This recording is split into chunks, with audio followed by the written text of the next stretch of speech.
I know as a passenger, having a cop as a father, I know how bad traffic can get and how bad the roads are. When there's an accident on Main Street, more than half the time, traffic just comes to a standstill and then you're stuck there for like half an hour waiting for people to move that car or something happen. Main Street in Logan has, it's our regional main corridor. It's the heart of our Logan's downtown area. And I would say that probably most people would agree that it's not working for all of its potential goals, whether that's moving traffic, whether that's supporting downtown businesses, whether that's getting people from place to place, whether that's trying to cross it either in a car or on foot or by bike. I started doing travel demand modeling for my job at Wasatch Front Regional Council and realized that our arterial streets don't have nearly as much capacity as I thought they had. And I discovered that the reason that they lack capacity is because of left turn arrows on streets. If you have crossing one-way streets, that means you're only going to have the two signals, and so they're by far the most efficient.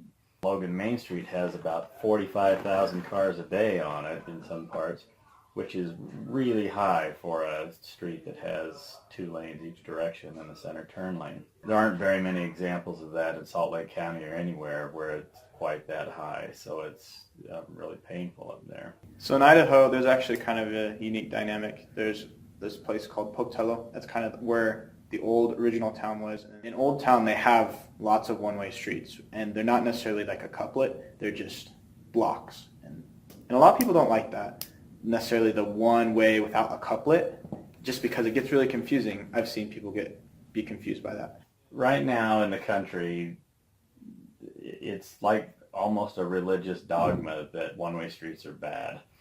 People just think that. And these are smart people. There's one guy in particular, he's a PhD.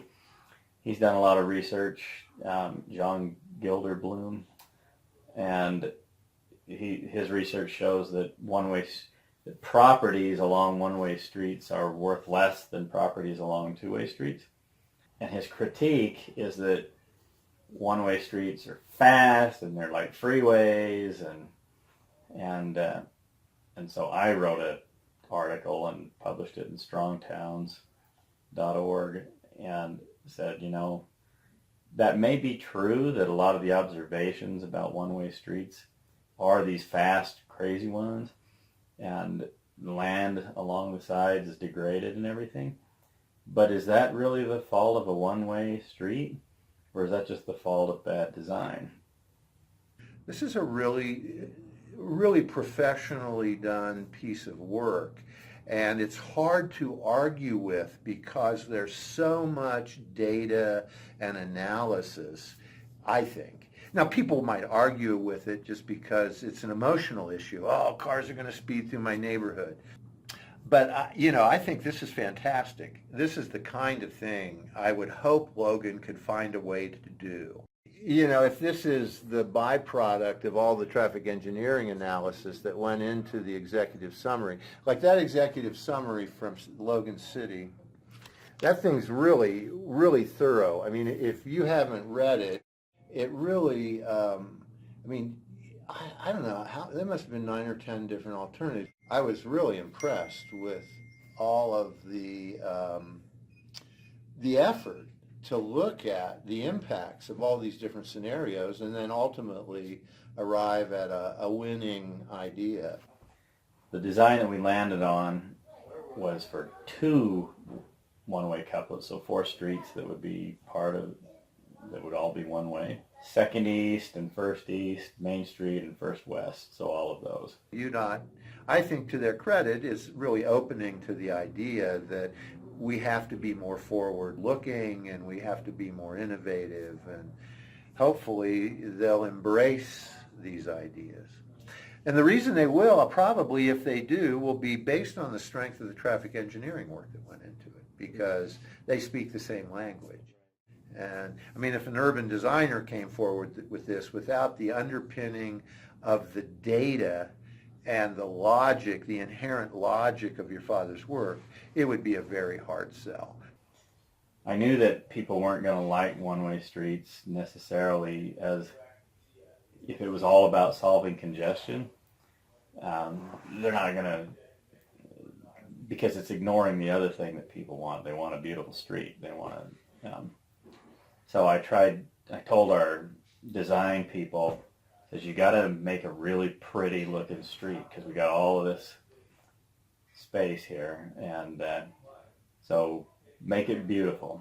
This would be such a vast improvement over the pedestrianization of our downtown, which I think suffers, and I think most would agree, not only by the huge traffic volumes, but by the widths. I mean, just to go from one side of the street to the other side of the street, especially for an older person, is a scary proposition. You know, am I going to make it over there by the time the light changes? It's not a friendly environment.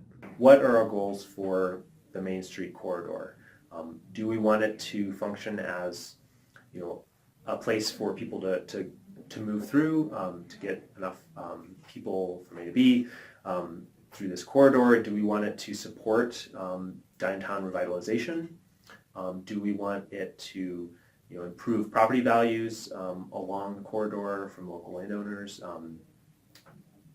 Do we want to improve safety along the corridor for all users? So I think those are some of the questions that would help inform what the best solution is for what to do with the street, as well as obviously being constrained by fiscal and cost considerations. Really, the choices boil down to very few. You have, you can either just deal with the fact that you got congestion, and that's life, You can put bypass in out on the west side, and maybe that'll help a little bit, but I already know it won't help because everybody wants to be on Main Street. There isn't anywhere else to go. They could put a bridge across the canyon, so from the university over to some street on the east side, you could put a big old bridge, and that would do a good job of attracting people away from Main Street.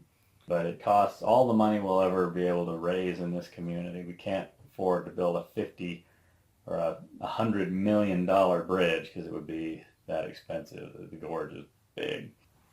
So it really comes down to trying to evaluate